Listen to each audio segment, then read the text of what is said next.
말씀 보겠습니다. 창세기 4장 1절로 12절 말씀입니다. 창세기 4장 1절에서 12절의 말씀입니다.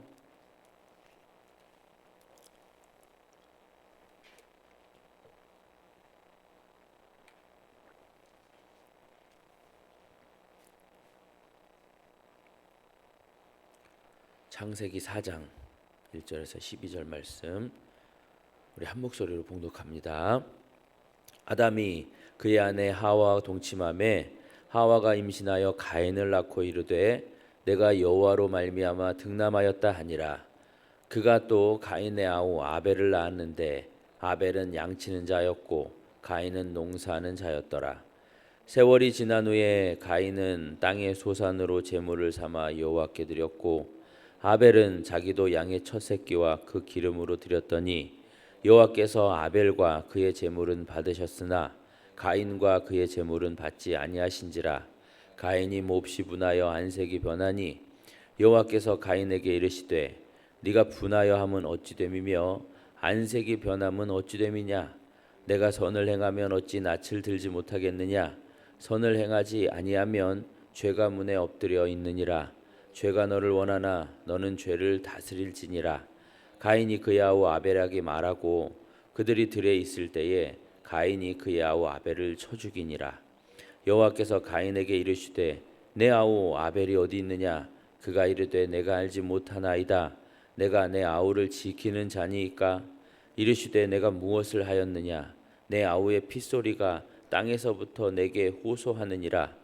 땅이 그 입을 벌려 내 손에서부터 내 아우의 피를 받았은즉 내가 땅에서 저주를 받으리니 내가 밭을 갈아도 땅이 다시는 그 효력을 내게 주지 아니할 것이요 너는 땅에서 피하며 유리하는 자가 되리라. 아멘.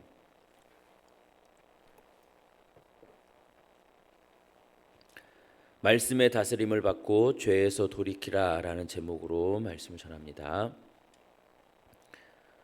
오늘 본문은 창세기 4장.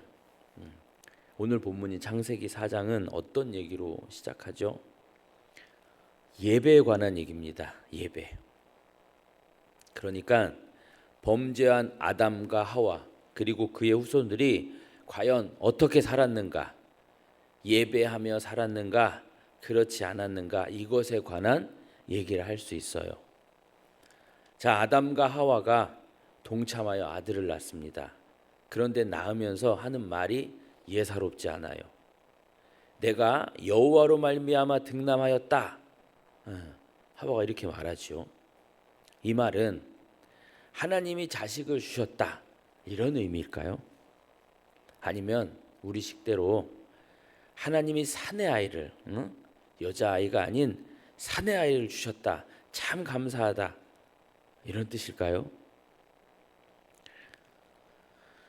내가 여호와로 말미암아 득남하였다 과연 무슨 뜻일까요? 왜 이런 얘기를 했을까요? 어떤 의미냐면 하나님은 3장 15절에 이 앞장인 3장 15절에 여인의 후손에 대해서 말씀하셨어요. 뱀의 머리를 깨부실 그 여인의 후손 메시아 말이죠. 하와는 그 말씀대로 자신의 후손으로 메시아가 올 것을 기대하고 있었어요.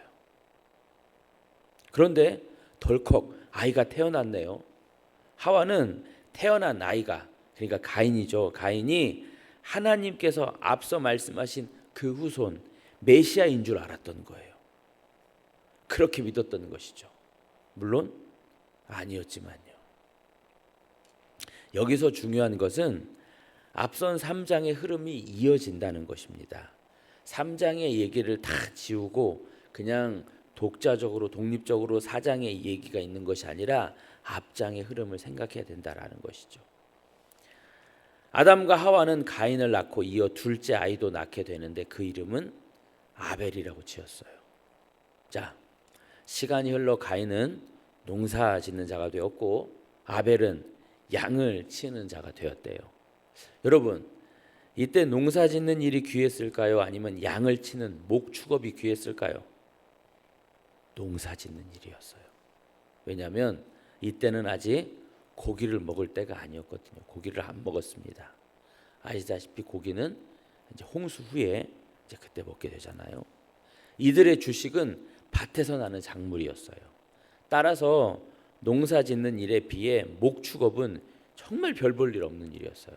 양을 키워봐야, 양 같은 걸 키워봐야 별 볼 일 없었단 말이죠. 농사 짓는 일이 훨씬 인기가 있고 가치가 있는 귀한 일이었어요. 차치하고 때가 되어 이제 하나님께 제사를 지내는데, 감사 제사예요. 이 제사가 감사한 마음으로 이렇게 제사를 지내는데, 가인은 땅의 소산을 바치고요, 아벨은 뭘 바쳐요? 양의 첫 새끼와 기름을 바쳤대요. 오늘 본문은 하나님이 누구의 것은 받으시고 근데 누구의 것은 받지 않으셨다고 합니다.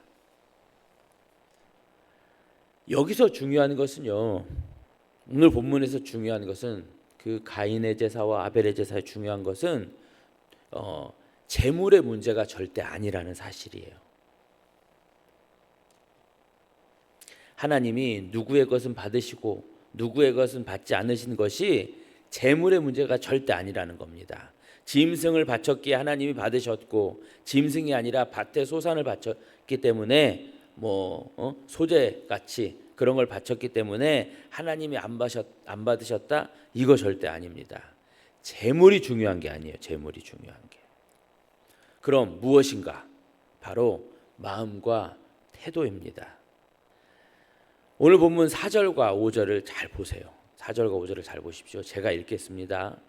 아벨은 자기도 양의 첫 새끼와 그 기름을 드렸더니 여호와께서 아벨과 그의 제물은 받으셨으나 가인과 그의 제물은 받지 아니하신지라. 하나님이 아벨과 그의 제물이라 하시고, 가인도 똑같이 가인과 그의 제물이라고 하셨어요. 단지 제물의 문제였다면 제물만 말씀하시면 돼요. 근데 굳이 아벨과 제물, 아벨과 그의 제물, 가인과 그의 제물, 이렇게 하세요. 왜일까요? 제물과 제물을 바치는 사람의 마음을 보신다는 거거든요. 히브리서 기자도 그러죠. 아벨은 어떻게 드렸다고요? 믿음으로 드렸다고요. 믿음으로. 아벨은 믿음을 가지고 믿음의 마음으로 제물을 바친 것입니다. 그럼 뭘 믿었을까요? 메시아를 보내신다는 하나님을 믿고 제물을 바친 겁니다. 아벨은요, 하나님께서 자신의 부모인 아담과 하와의 그 나뭇잎, 치마 있죠? 무화과 나뭇잎을 엮어서 만든 치마를 벗기시고 어떻게 해요? 짐승을 죽여 가죽옷을 해 입히신 것에 대해 들었을 거예요. 자신의 아버지 아담과 하와 그들에게 짐승을 죽여가지고 짐승의 가죽으로 치마를 입히신 거, 옷을 입히신 것에 대해 들었을 거예요. 바로 그 하나님을 생각하며, 하나님께서 보내실 메시아를 생각하며 믿음으로 제물을, 그러니까 예배를, 제사를 바쳤다라는 것이죠. 다시 말하지만 아벨은 자신의 아버지를 통해 그 후손 메시아를 기다리면서, 그 메시아에 대해서 듣고 기다리면서 구원을 바라보면서 믿음으로 살았고 예배를 드렸던 것입니다. 반면에 가인은요, 그런 거 없었어요. 열심히 땅 일구고 소산을 거둬들이면서 그냥 눈앞에 보이는 현실만 보고 살았던 거예요. 예배요? 가인에게 있어 예배는 그저 형식에 불과했던 거예요. 메시아에 대한 기대, 믿음, 감사한 마음, 이런 것 없었고 그저 예배 자체가 형식에 불과했던 겁니다. 예배의 자세와 태도가 엉망이었던 거죠. 어떻게 알 수 있습니까? 하나님께서 동생 아벨의 제사만 받으시니까 어떻게 해요? 그거 못마땅하고 부하가 치밀고 결국 아벨을, 동생을 죽여버리잖아요. 하나님은 경고를 안 하신 것이 아니에요. 경고하셨어요. 자, 내용 관찰 1번입니다. 하나님께서는 분을 내는 가인에게 무엇을 말씀하십니까? 우리 6절과 7절을 같이 읽겠습니다. 6절과 7절입니다. 시작. 여호와께서 가인에게 이르시되 네가 분하여 하면 어찌 됨이냐 안색이 변하면 어찌 됨이냐 네가 선을 행하면 어찌 낯을 들지 못하겠느냐 선을 행하지 아니하면 죄가 문에 엎드려 있느니라 죄가 너를 원하나 너는 죄를 다스릴지니라. 보세요. 하나님이 그러시죠. 왜 네가 화를 내느냐? 너 지금 뭐 하고 있는 거니? 이게 네가 드리는 예배의 태도니? 대체 예배를 받는 대상이 누구니? 너니 나니? 어서 네 안에 있는 죄를 다스리려무나. 여러분, 죄가 뭐죠? 죄가 뭡니까? 하나님처럼 되고자 하는 게 죄가 아니었어요. 앞선 상장에서 우리 충분히 봤잖아요. 하나님을 인정하지 않고 불순종하면서 그분을 등지는 것, 이게 죄가 아닌가요? 가인은 지금 그 죄를 짓고 있는 것입니다. 하나님이 안중에도 없어요. 예배라는 이름 아래 하나님이 없어요. 자기밖에 없습니다. 왜 내 거 안 받아줘? 내가 드리면 받아야지. 이러고 있는 것입니다. 그래서 하나님께서 타이르세요. 더 나가지 못하도록 타이르세요. 앞을 내다보시고서는 죄를 얼른 죽여라 이러고 있어요. 그럼 어떻게 됩니까? 내용관찰 2번입니다. 분을 다스리지 못한 가인은 아벨을 어떻게 합니까? 분을 다스리지 못한 가인 어떻게 하죠? 우리 잘 아는 대로 아벨을 살해해버립니다. 성경의 첫 살인이 이제 자행된 거예요. 우발적 범행일까요? 너무 열이 받은 나머지 우발적으로 범행을 저질렀던 거예요? 아닙니다. 계획적으로 저질렀어요. 그런데 여기서 우리가 무엇을 알아야 하냐면요, 인간은 절대 죄를 다스리지 못한다는 거예요. 다스릴 수 없다라는 것이죠. 죄가 인간을 이겨먹는다 이거예요. 하나님이 그러셨잖아요. 죄를 다스려라. 근데 어떻게 됐어요? 못 다스려요. 그게 말처럼 쉬운 게 아니거든요. 가인은 죄를 다스리지 못했어요. 우리도 마찬가지고요.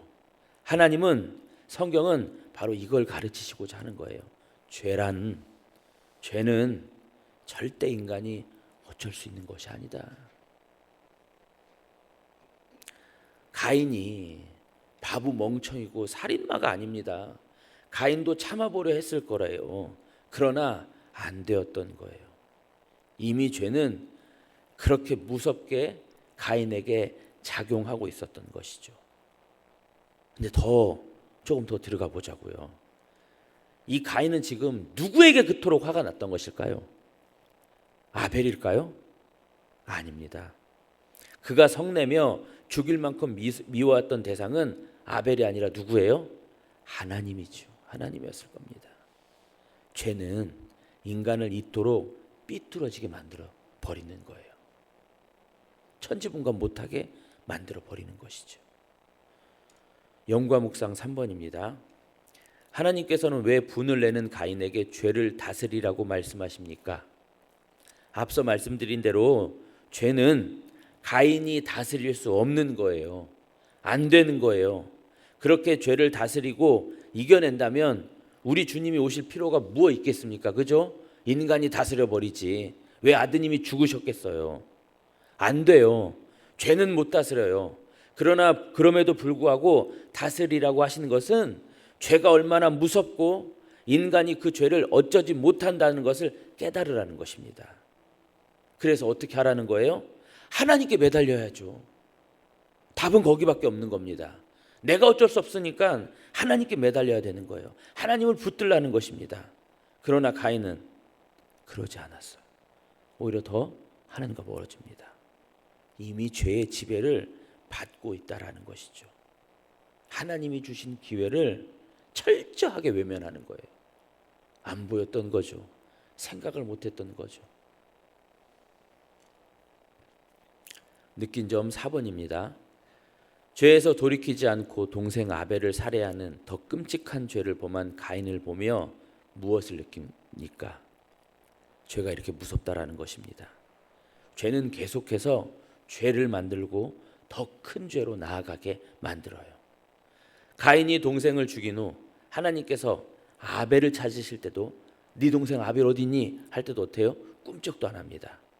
여전히 죄 안에서 죄의 노예가 되어 죄에게 장악당해 있는 그런 가인의 모습인 것이죠. 여러분, 이것이 우리에게 너무나 끔찍한 모습이지 않습니까? 그런데 저는 가인의 이 모습이요, 갑작스럽고 낯선 모습은 아니라고 생각해요. 가인이 하루아침에 이렇게 되었을까요? 가인은 오늘뿐 아니라 늘상 그렇게 죄와 친숙하고 죄에 연약한 존재였을 것 같아요. 그 모습이, 그런 과거의 모습들이 바로 오늘 동생 살해를 낳게 된 것이죠. 죄에 민감하지도 않고 철저하지도 않고 또 죄를 짓고 나서도 마음의 통증을 느끼지 못할 만큼 무뎌져 있고 하나님을 찾지도 않고 도움을 구하지도 않는 모습, 회개는 볼 것도 없고요. 이것이 가인의 모습인데, 이 모습에 비춰서 우리의 모습은 어떤가요? 우리는 우리의 죄를 잘 알고 있고 느끼고 있습니까? 죄에 대해서, 우리가 저지르고 있는 죄에 대해서, 그 수만 가지 죄에 대해서 아파하고 있고 또 거기서 돌이키고자 하고 있습니까? 하나님께 우리의 죄에 대해서 하나님께 토해내면서 하나님께 매달리고 있습니까? 시편의 기자처럼 그렇게 자신의 죄에 대해서 아파하고 통에 자복하고 그런 모습이 있나요?